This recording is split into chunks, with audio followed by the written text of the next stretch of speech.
Voyatonk et ses partenaires sont fiers de vous présenter les balados Lire en relation. Aujourd'hui, épisode 11. Toutes les filles dont je tombais amoureuse avaient une tête de cheval. Avec Sylvie Bérard. Écrivaine et professeure à l'Université Trent en Ontario, Sylvie Bérard s'intéresse aux littératures autochtones, aux études sur le genre et aux études queer. Dans sa bande dessinée « J'aime les filles », de laquelle a été tiré un film d'animation portant le même titre, Diane Obomsawin, alias Obom, autrice de descendance abénaquise, choisit de raconter ses histoires par la voix de personnages d'animaux anthropomorphisés. Pour son projet, elle a demandé aux lesbiennes de son entourage de lui raconter leurs premiers émois amoureux. Elle en a tiré 10 courts récits de coming out, dont le sien, portant chacun pour titre le prénom de leur personnage principal, et chaque personnage représenté sous les traits d'un animal qui lui est propre. La bande dessinée lui permet ainsi de passer de la forme orale des récits qu'elle est allée chercher à la forme en texte et en images du recueil. Les allégories animalières sont utilisées dans les arts et les récits, sans doute depuis qu'on se raconte des histoires et qu'on se les représente. Depuis longtemps, les figures d'animaux sont exploitées à des fins rhétoriques. Les fables de La Fontaine en sont bien sûr un bon exemple. Les figures d'animaux sont présentes dans une perspective mythique dans plusieurs contes et légendes autochtones, tels que La légende des oiseaux qui ne savaient plus voler, de Christine Siwi Wawanolwat, ou Le loup qui adorait manger du Newaikan, d'Armand Mackenzie. Depuis les films d'animation de Disney, tels que Mickey Mouse, jusqu'à la bande dessinée Mouse, créée par Art Spiegelman, en passant par toutes les tonalités possibles, cette anthropomorphisation est très fructueuse dans la bande dessinée ou le film d'animation occidentaux, ou ailleurs, dans le kimono notamment, art japonais dont les personnages sont des animaux à forme et rôle humain. Laurent Jérôme, dans Cosmologie amérindienne et figuration animale dans la bande dessinée, affirme que les figurations animales servant à représenter les faces sombres de l'humain n'échappent pas aux bandes dessinées portant sur les réalités autochtones. La bande dessinée semble réaliser une synthèse entre la figuration et la transmission orale. Et c'est un peu le projet d'Obom dans J'aime les filles. Dans les prochaines minutes, je voudrais réfléchir avec vous au bestiaire queer que crée Obomsawin, à la façon dont il se décline, mais aussi à l'esprit de liberté, voire d'association libre dans lequel il s'élabore, à la fois de manière interne et en rapport avec d'autres œuvres de l'autrice. Je vais décrire brièvement la dimension queer du livre, pour ensuite passer au cœur de mon sujet, les multiples façons dont l'animal y croise l'humain, pour finalement essayer avec vous de comprendre l'effet de lecture identitaire et sociale de ces représentations. Parlons d'abord de l'aspect queer ou lesbien de l'œuvre. Le titre « J'aime les filles », sous la plume d'une BDiste, nous oriente d'emblée dans cette direction. Le thème est décliné dans chacune des histoires. Cet aspect a été abordé dans quelques travaux, tantôt pour souligner l'aspect intime des représentations lesbiennes, tantôt pour insister sur la dimension politique de ce discours queer. Ainsi, dans sa thèse de doctorat « Conjurer l'absence », pratique du tiers-espace dans les littératures lesbiennes francophones, Maëlle Maréchal affirme que dans J'aime les filles, en l'absence de représentation sociale, le désir lesbien se déroule dans un contexte principalement intime, sans véritable revendication collective. Il est vrai que l'action des histoires semble centrée sur les personnages dans un moment d'isolement identitaire. L'aspect politique ne ressort pas d'emblée. Par rapport au militantisme lesbien, dans une entrevue qu'elle a donnée à Marie Cousin en 2021, Diane Obomsawin affirme d'ailleurs candidement « Je ne suis pas forte par rapport à ça. Je ne suis pas Jeanne d'Arc. Je ne vais pas contre vents et marées. » Toutefois, dans The Animal as Queer Acts in Comics, Queer Iteration in On Living Women and Nimona, Molly Claire Barnevich soutient presque le contraire. Selon elle, les femmes représentées dans Unloving Women, le titre anglais de la bande dessinée, explorent le corps et la sexualité queer, sujet historiquement indicible, de manière ouverte et effrontée, révélant la nature construite de telles catégories. Les épisodes fonctionnent collectivement et au-delà de modèles prescriptifs d'altérité ou de différence sexuelle ou de la régulation des modes d'expression. De fait, dans chacune des histoires, il y a toujours un passage de l'expérience subjective à l'expérience objective, ou du moins à la prise de conscience des autres subjectivités. Par exemple, dans la première histoire, Mathilde, le personnage éponyme aboutit sur le char allégorique des sourdes à la Gay Pride. De la même façon, dans l'histoire de Maxime, on voit le personnage participer à un rassemblement de femmes. Une note en bas de page mentionne que le dessin a été réalisé à partir d'une photo réelle de Suzanne Girard. Or, cette dernière est la cofondatrice du défilé de la fierté gay de Montréal, ce qui ramène la fiction vers le réel et le privé vers le public. Dans Du lesbicide en images chez Marot, Bechdel et Aubum, Dominique Bourque souligne que la BD d'Aubum fait partie d'une tradition relativement jeune d'œuvres lesbiennes et queer, en particulier en bande dessinée. J'aime les filles peut faire penser au feuilleton Dykes to Watch Out For, en français Lesbienne à suivre, que l'États-Unienne Alison Bechdel a produit de 1986 à 2008. Au-delà des histoires intimes qui y sont racontées, la BD d'Aubum s'inscrit donc dans une filiation, un mouvement collectif. Dès la couverture du livre, cependant, ce qui attire l'attention, c'est le dessin de ces deux corps féminins à tête de chat étendus nus sur un lit. Ce qui fait la particularité de ce livre, c'est la façon dont les représentations lesbiennes ou queer sont croisées avec des personnages d'animaux anthropomorphisés ou d'êtres humains animalisés ou, d'une certaine manière, de chimères. Toutes les histoires mettent en scène de tels personnages.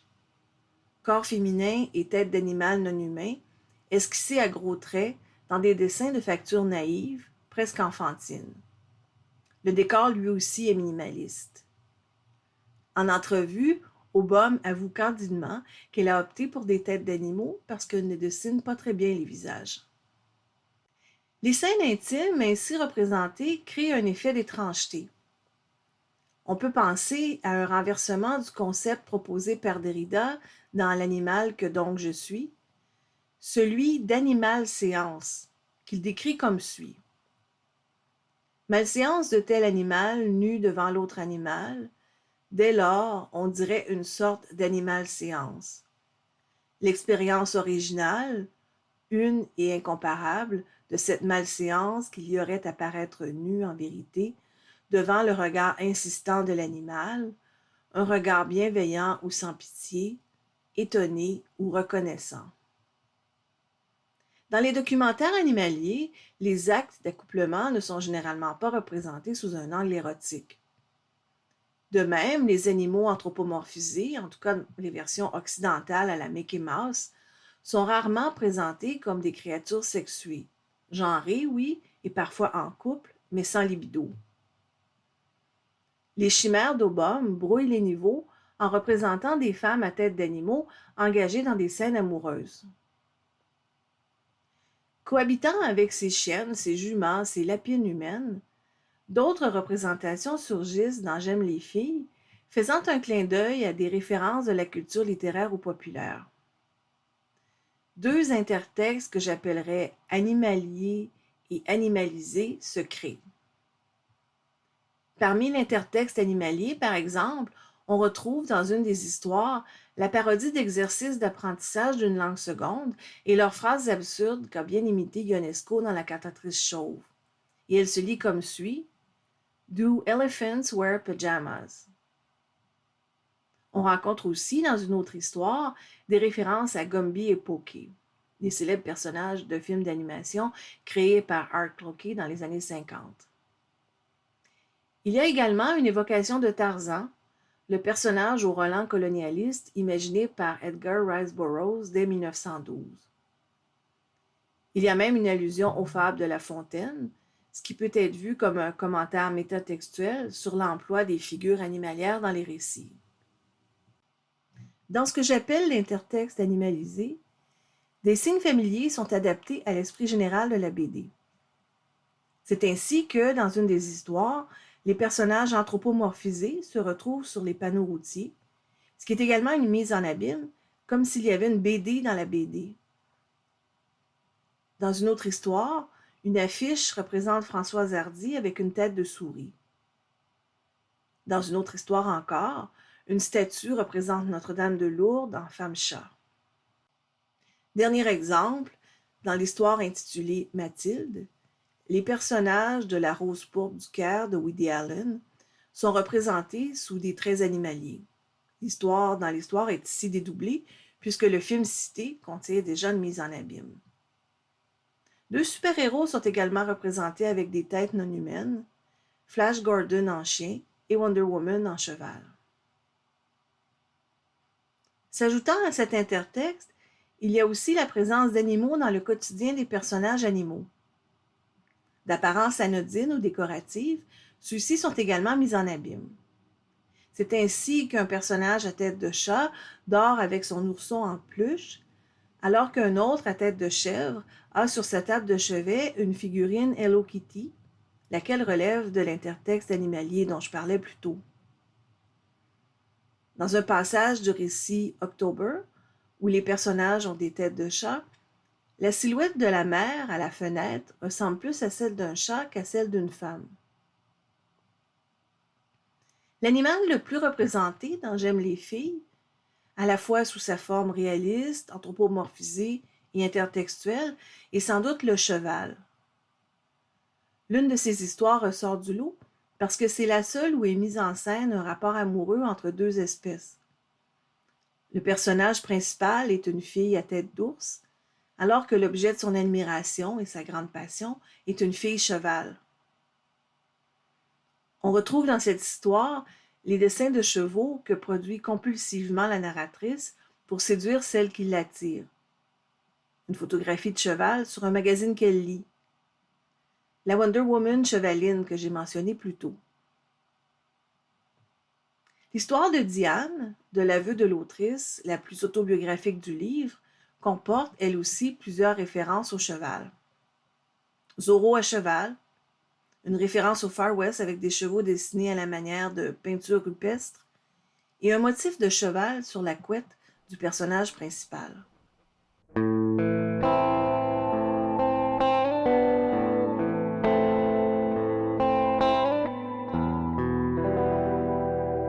Sous ses allures simples et naïves, J'aime les filles révèle à l'analyse un travail complexe sur des représentations animales.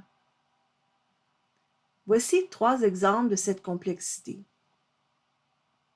Dans MH, un personnage à tête de lapin, qui souhaite bien paraître, est représenté avec une queue de paon, ce qui joue sur la personnification courante du paon comme animal orgueilleux. Un peu plus loin, les 4 frères à tête de lapin, dans un alignement qui évoque un peu d'ailleurs les frères Dalton de la BD Lucky Luke, se font offrir des pendentifs en or. Cela crée un tableau loufoque mettant en scène 4 lapins portant 4 symboles animalisés du zodiaque, une autre mise en abîme. Dans l'histoire de Maxime, les personnages de Butch à tête d'oiseau fréquentent la brasserie Alouette.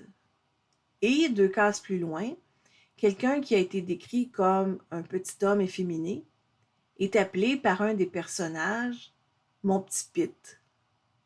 Par-delà ces dimensions lesbiennes, queer et animalières, on peut se demander en quoi cette BD nous ramène à une problématique autochtone. Cela passe d'abord par l'identité de l'autrice et par son auto-identification. Diane Obomsawin demeure relativement discrète sur son appartenance à une tradition autochtone et raconte dans son film d'animation autobiographique de 2006, Ici par ici, comment elle s'est promenée entre le Québec et la France durant toute son enfance avant de s'installer au Québec dans les années 80.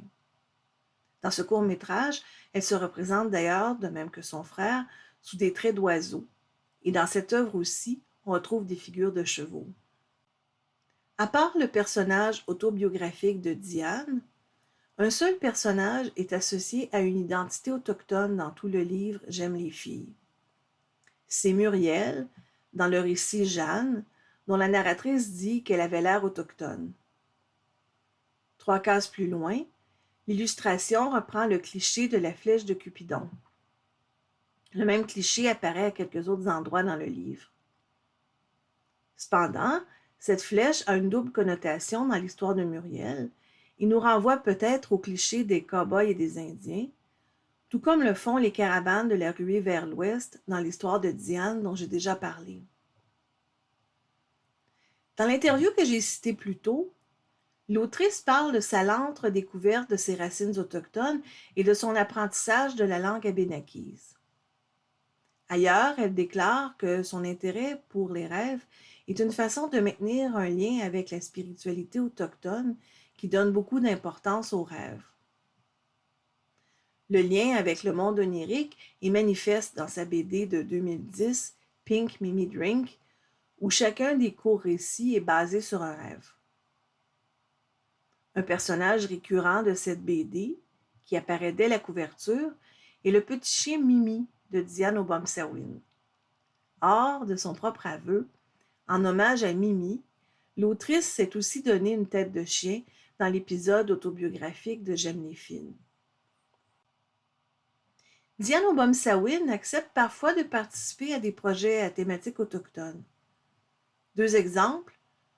Son court film d'animation Marche dans la forêt, qu'elle a réalisé en 2009 dans le cadre de la série Vista sur le thème de la nation autochtone de l'ONF, et sa participation, en tant qu'artiste autochtone, à la section Le Petit Western dans le cadre de l'exposition Il était une fois le Western au Musée des Beaux-Arts en 2018. Ces 2 œuvres comportent des similitudes avec l'univers de J'aime les filles, à commencer par les représentations animalières. J'aime les filles est un recueil de récits en bande dessinée à la fois sérieux et ludique, et surtout riche de sens.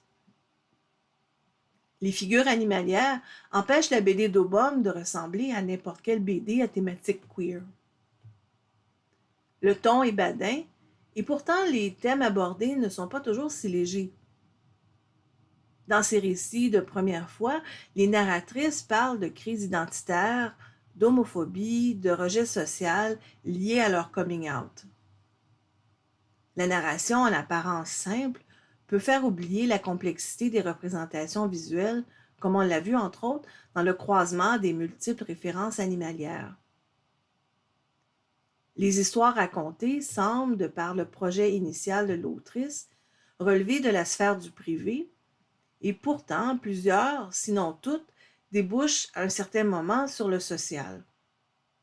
Cela est accentué par la juxtaposition de toutes ces histoires qui leur donne une dimension collective. Le traitement allégorique combine des effets de distance et de proximité. D'une part, les histoires intimes, issues de récits au jeu sollicités par Obom, reposent sur une distance narrative.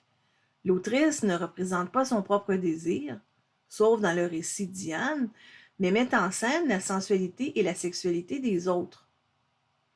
D'autre part, cependant, toutes ces histoires se retrouvent englobées par le jeu invisible de la BDiste qui les traite à sa manière personnelle et reconnaissable.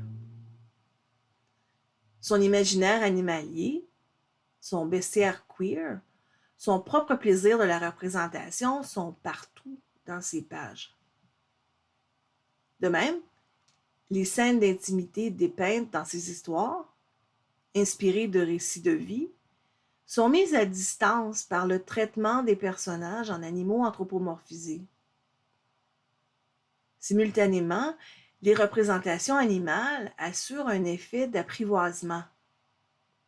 Ces lesbiennes à tête d'animaux ne sont-elles pas d'approche plus facile ainsi? Même la grande Butch qui surveille l'entrée du bar Madame Arthur dans l'histoire de Maxime, même les amoureuses dans les scènes les plus osées du recueil. Les amoureuses décrites par Aubum sont unies dans leur moment de coming out, mais en même temps, elles sont toutes différentes, comme en témoigne leur tête de chèvre, de chatte, de jument. Elles ont en commun leur animalité humaine, mais leurs expériences sont particulières. Ces représentations croisées, animalières, humaines, nous parlent de singularité et de diversité dans la logique d'un continuum entre espèces, ce qui comprend l'espèce humaine. Dans les histoires queer de J'aime les filles, tout le monde est un animal et les animaux sont des êtres humains comme les autres.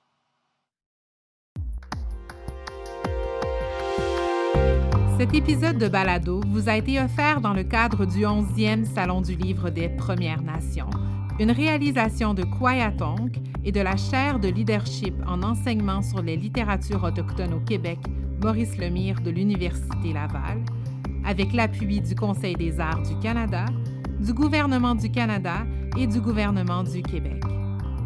Le 11e Salon du livre des Premières Nations vous est présenté par TELUS et est soutenu par Énergex Énergie renouvelable, la Caisse des jardins de Wendake, la firme Okitela et Hydro-Québec.